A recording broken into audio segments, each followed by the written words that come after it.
Откако кандидатот за државен јавен обвинител Владимир Панчевски беше исклучен од понатамушната постапка од страна на Советот на јавни обвинители, денеска се огласи на социјалните мрежи по пат на допрен глас најави кривична пријава за 10 члена на Советот кои даваа мислење за пријавените кандидати. ТВ24 побара изјава од Панчевски, но тој посочи дека стои зад она што го напишал на социјалните мрежи.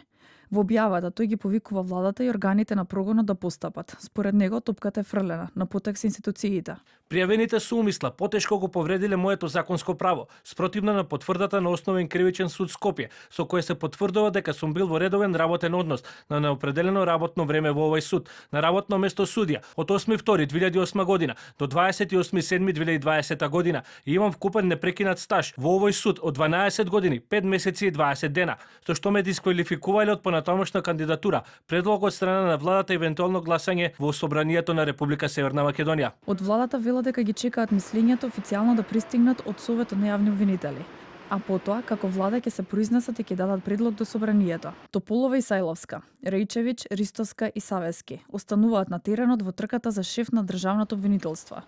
По вчерашното гласање, председателот на Совет на јавни обвинители Башкем Бесими изјави дека не се остава простор за политика, со тоа што Советот дал позитивно мислење за сите кандидати, освен за Панчевски, за кој Советот едногласно одлучи дека не ги исполнил условите во однос на работниот стаж.